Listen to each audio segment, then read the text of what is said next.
I'm gonna go over each build right now for season 12, and then we can do runes after, I guess. Maybe not though. Talk about the build and why I go the build, and then I'll talk about damage differences, pros and cons, when to build it.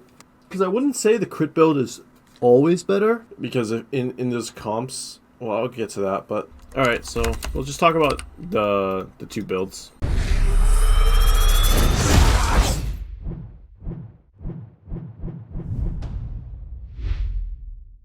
So my build currently in season 12 is I'm actually doing a crit build where I go claw into Essence Reaver, and then I transition to full crit, so like LDR,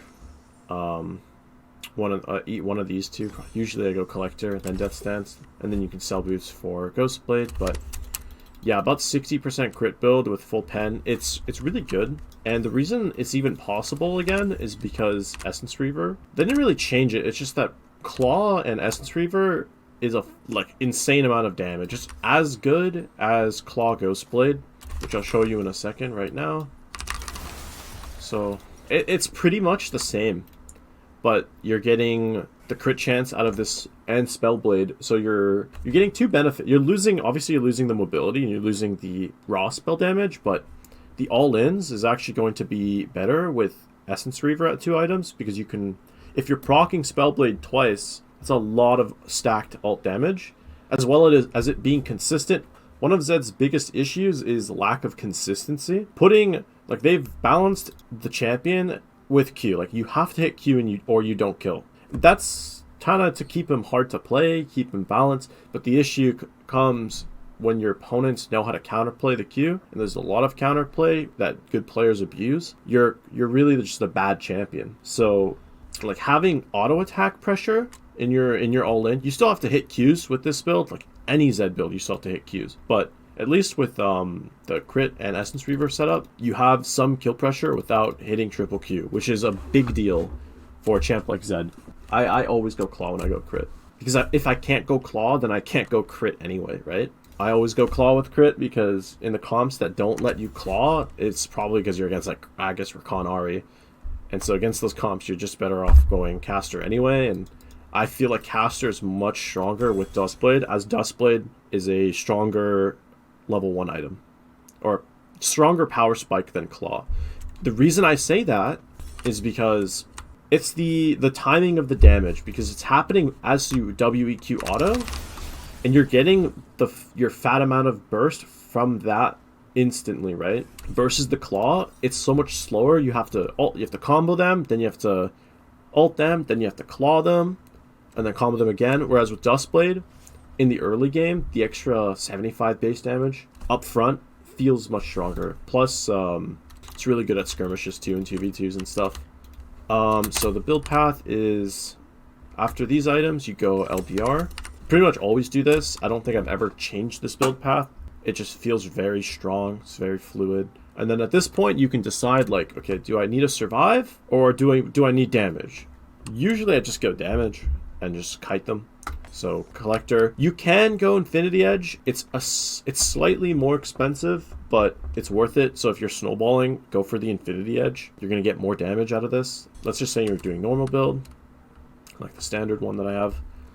And then you get your Death Stance, and then you cap item is sell boots for Ghostblade. A lot of people don't like this. I know most players actually hate selling boots on Zed, but this is just my playstyle. I always sell boots. I always go 6 items, because my logic is like 40 move speed out of combat. This is 45 move speed. So you're pretty much the same speed, but in combat you just activate the Ghostblade. So here's your move speed in combat. 70 move speed in combat, so that's good enough. Like, that's a lot of move speed. You'll if you manage the active well and the passive, you won't even notice that you don't have boots, and you'll be so much stronger.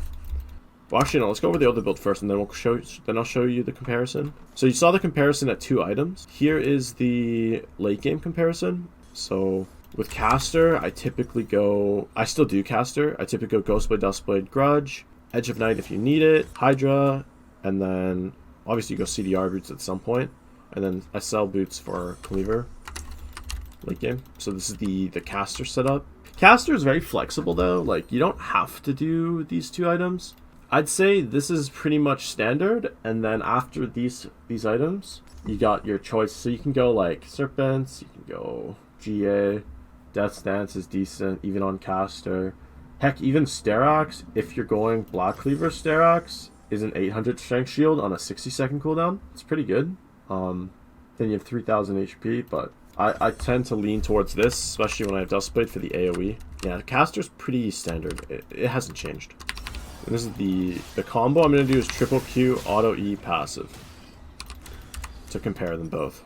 And this isn't necessarily to say which build is better. I mean, both builds have their own unique strengths. Like I said, crit build is going to be consistent. It's going to have high 1v9 potential. It's going to have higher overall burst potential if you're hitting everything and critting. But it's going to have weaknesses like it's harder to dive, no Edge of Night, no Duskblade, no Invis, right? Longer W cooldown, so it's more punishing if you make mistakes. And because your only defensive item is Death Stance, like I said, no Edge of Night, it's very, very hard to play this build. Against some team comps, I don't go this build, like against a Gragas, for example. Gragas kind of shuts down this build because his E just completely counters you.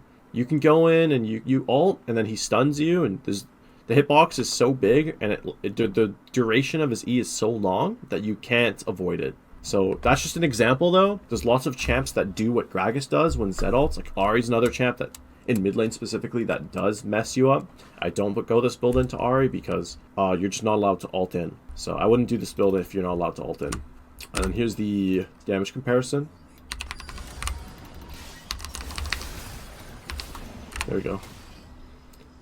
So as you can see, 800 damage difference, and that's really like bare minimum on both of these. I mean, I would say it's bare minimum with this because most of the time you're getting more than one auto attack, and the crits stack better with. So what I mean by that is, like, with the Caster build, you're never really getting full raw triple Qs. It's very rare. Those situations come up infrequently at best. So it's kind of it doesn't really make sense to compare this combo, like, but I still wanted to show you that even if you do compare like optimal combo, this build is stronger. But what I like comparing the most is just like a standard WEQ auto, which I did show you, because as Zed as a champion can't ult in unless your WEQ auto kills. Like if you're going in and relying on triple Q for the kill, and they dodge it, like you usually kill yourself, and the risk is usually too high versus the reward.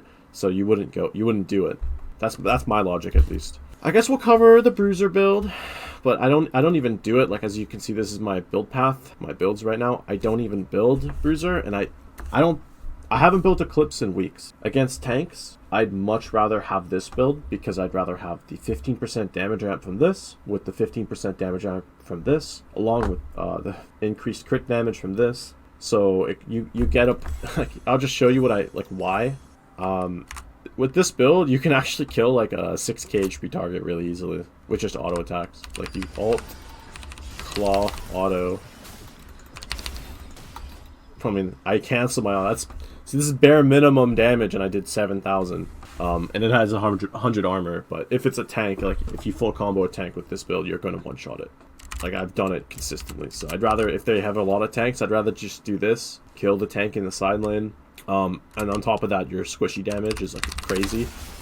3,000 WEQ damage is amazing because the caster build just does less.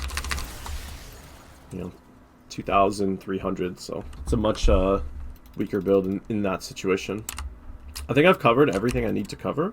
Rune wise, I take Sudden Impact, Triumph, Coup de Grace. This is just like a standard page. I like this page right now because it gives you... Ever since they nerfed the Zed ult, I've been missing too many kills from the nerf. So I really, really like having these two runes combined. And then Triumph is just amazing for all-inning early game, especially when normally you would 1-for-1 because of Ignite. This would allow you to actually just kill them without dying. And even tank extra tower shots. It's very, very useful. I'm really addicted to this rune right now. But you don't necessarily have to do this setup. If you want, Transcendence is fine. Gathering Storm, Transcendence is great.